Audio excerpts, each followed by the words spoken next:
안녕하십니까, 레피드입니다. 6월 9일이죠. HMM 보도록 하겠습니다. 먼저 증시부터 보겠습니다. 코스피 코스닥 오늘 둘 다 하락했고요. 장 후반에 밀어내리면서 마무리했습니다.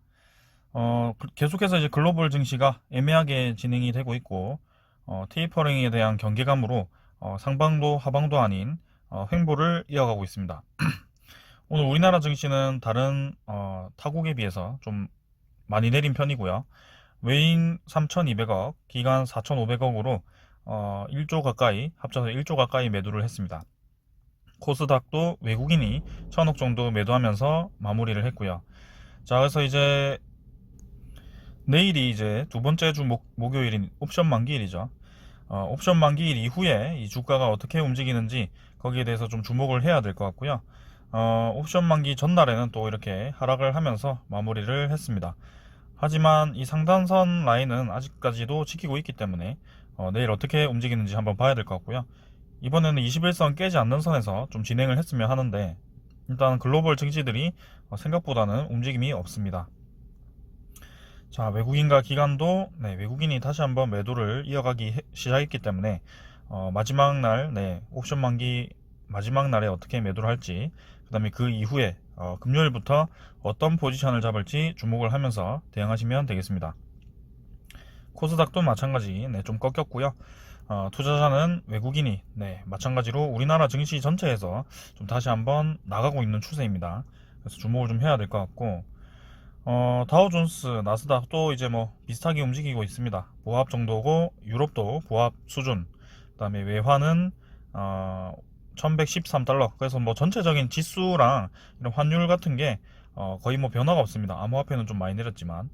그 다음에 미국의 이 10년물 주식이죠. 10년물 금리 1.5%대입니다. 이제 그래서 저점을 깼어요. 저점 깨버리고 떨어졌습니다. 그래서 1.5%대로 더 떨어졌고요. 국채금리가 이렇게 떨어진다는 것은 사실 주가에는 긍정적으로 작용할 가능성이 있는데, 일단은 이 테이퍼링에 대한 우려감으로 크게 상승시키지는 않는 모습. 자, 오늘은 뭐 간단하게 보고 넘어가도록 하고요. 내일 옵션 만기일에 또 어떻게 증시가 움직일지, 내일은 이제 마지막까지 변동성이 클 거기 때문에요. 그냥 뭐 크게 의미 없이 보시면 되겠습니다. 자, 오늘 증시는 여기까지 보겠습니다. HMM 보겠습니다. 자, 1,300원 내려서 43,750원으로 마무리를 했습니다. 자, 그래서 시간 매도 43,600원으로 마무리를 좀 했고요. 오늘 3%가량 하락이 나왔네요. 자, 상승세를 이어갈 듯 하다가 이어가지 못하고 하루 만에 또 하락이 좀 나왔고요. 확실히 HMM은 지금 어느 정도의 횡보 구간이 필요하다라고 생각이 됩니다. 그래서 지금 어깨 부분에서 지금 더 오르지 못하고 살짝 음봉이 나왔는데요. 더 떨어지게 된다면 이제 다시 한번 43,000원 아니면 4,500원 정도의 그 저점을 딛고 이렇게 횡보를 계속 할 수도 있습니다. 그래서 크게는 이제 이 구간을 저는 수렴을 해야 된다라고 생각을 하고, 61선 이제 열심히 올라오고 있는데, 61선과 이 주가가 어느 정도 좀 가까워졌을 때 HMM이 움직이지 않을까라는 생각을 해보고요. 이제는 6월 마지막 막판에 전환사채에 대한 그 여부가 결정이 되기 때문에, 일단은 뭐 가장 유력했던 것은 전환사채를 전환을 해서 좀 매각을 그 포스코나 현대그룹에 매각을 하던가, 아니면 일부 전환을 해서 이제 차익 실현을 하던가, 뭐 그런 방법이었는데요. 거기에 대해서 이제 산업은행이 아직까지는 결정된 것이 없다라고 얘기를 했기 때문에 좀 기다리는 수밖에 없는 것 같습니다. 자, 그래서 시간을 좀 두고 천천히 좀 지켜보시는 게 좋을 것 같고요. 보유한 분들이라도 크게 걱정하실 필요는 없이 어느 정도 라인 45,000원 정도 아니면 그 정도 라인 지킬 것 같습니다. 4만원 정도는 지킬 것 같고요. 크게 횡보하다가 다시 한번 수렴 구간이 나왔을 때 이렇게 두고 보시면 되겠습니다. 그래서 만약에 전환사채를 포스코에 매각을 하지 않고 좀 많이 블록딜 매각으로 많이 매각을 해버린다. 거기에 대해서는 조금 이제 주의를 해야 될 시간일 수도 있고요. 분명히 말씀드리지만 실적이 점진적으로 증가를 하는 것이 주가를 끌어올리게 되는 것이고, 정점을 찍어서 실적이 어느 정도 증가세가 멈추게 되면 오히려 이제 주가는 그때는 떨어지게 된다. 그래서 점진적으로 증가할 때 주가는 이렇게 올라가다가 이때쯤이죠. 네, 이때쯤에는 주가는 떨어지게 됩니다. 자, 그래서 어, 자, 주가가 실적이 발표되기 전에 이미 주가는 올라 있는 거죠. 그래서 HMM이 지금 다들 모든 사람들이 실적이 좋은 것을 알고 있고, 그 다음에 2분기, 3분기, 4분기도 좋을 것을 알고 있는 상황입니다. 그런 정보가 모든 정보가 공유된 상황에서 주가는 이미 이제 네, 거의 많게는 이제 4배까지 올랐죠. 만 원대부터. 네.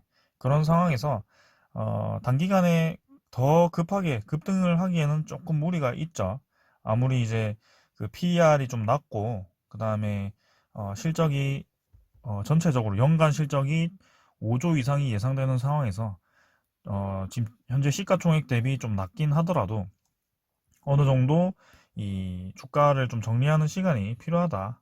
그래서 그때 이후에 한 번 더 치고 나갈 거라고 생각을 좀 하고 있는데 혹시나 이제 전환사채가 좀 변수가 되기 때문에 그거를 이제 지켜보고 한번 움직여 보자라고 말씀을 계속 드리는 거고요.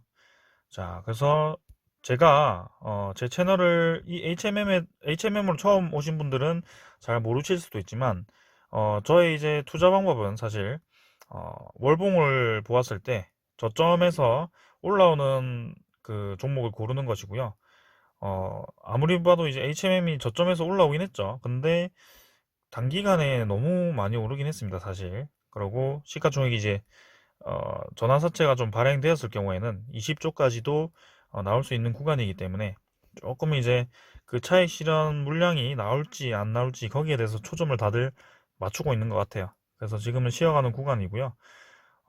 분명히 이제 실적으로 따지면 더 올라갈 수도 있고, 이제 실적이 그 SCFI가 4천선까지는 좀 올라가 준다고 하고, 선박이 이제 6월에 계속 투입이 되다 보니까 3분기가 이제 피크 정도, 3분기 피크 찍고 4분기는 이제 3분기 정도만큼 혹은 조금 이제 떨어지거나 그렇게 만약에 이런 식으로 진행이 된다면 이제 주가는 3분기 정도에서 서서히 떨어지기 시작할 겁니다. 그래서 그 정도까지 한번 지켜보시면 좋을 것 같고요. 지금 이제 3분기까지도 좀 최대 실적이 예상이 되니까 추가로 더 상승이 될 수 있다고 생각하지만 계속 강조드리는 것은 실적이 최대를 유지한다고 해도 그 다음 더 올라가지 않기 때문에 실적이 주가도 더 올라갈 이유가 없습니다. 그래서 주가라는 것은 그래요. 그래서 삼성전자가 올해 최대 실적을 찍는다. 근데 내년에는 좀 떨어질 아니, 실적이 조금 감소하거나 그 최대 실적을 유지할 것 같다. 그렇게 된다면 이미 삼성전자는 올해 고점을 찍고 내려가기 시작할 겁니다. 그런 식으로 진행이 되기 때문에 이 HMM도 그 예외는 아닐 겁니다. 자, 그래서 HMM이 만 원일 때 여러분들은 올해 실적이 5조 이상이 나올 거라고 예측하신 분들이 있을까요? 네, 거의 없습니다. 그래서 저도 이제 3만 원 정도에서 관심을 가지기 시작해서 이 정도 차익을 좀 얻긴 했습니다만 지금 이제 좀 다시 한번 들어가 보려고 계속 주시는 하고 있습니다. 근데 5만 원 이상 갈 거라고 생각하고요. 한 번은 갔다가 끝낼 것 같은데 일단은 네, 이렇게 천천히 지켜보고 있다는 점.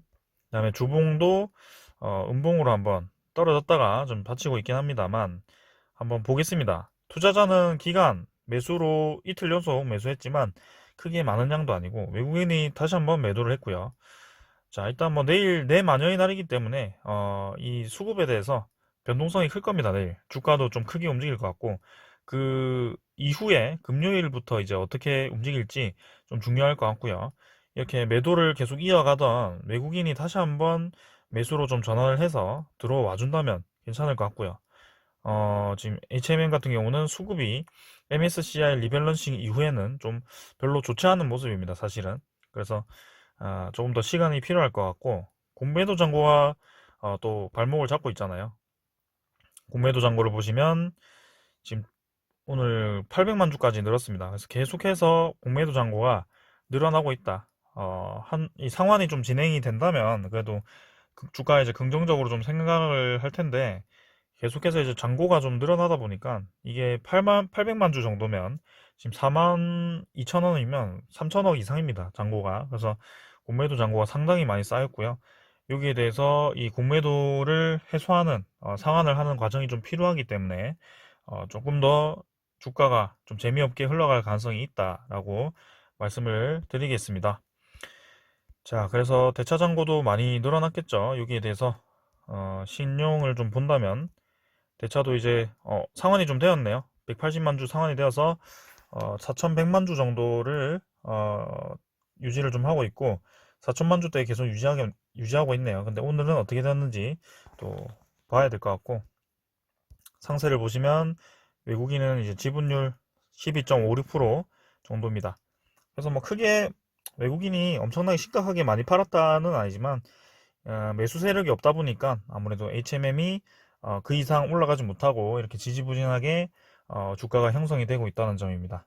자, 분명히 한 번 더 5만 원 이상으로 좀 치고 간다면 이 주가 올리기에도 좀 쉽거든요. 100원씩 거래가 되기 때문에 분명히 한번 그날이 올 텐데 자, 한번 마지막 피날레 어떻게 마무리할지 HMM 기다려 보겠습니다. 자, 오늘 뭐 크게 얘기할 거 없어서 오늘 이 정도로 보고 마치겠고요. 자, 주주 여러분들은 조금만 더 기다려 봅시다. 저는 6월 말, 그래서 7월부터는 서서히 좀 움직임을 보이지 않을까. 그 정도면 이제 이 수렴 패턴이 어느 정도 완성이 좀 돼 있지 않을까라는 생각을 하고, 네, 보도록 하겠습니다. 자, 오늘은 요 정도로 하고 마치겠고요. HMM 내일 또 만기일 뭐 마지막까지는 모르니까요. 크게 지켜볼 필요 없이 금요일부터 보는 것으로 합시다. 자, 오늘은 여기까지 하고 마무리하겠습니다. 감사합니다.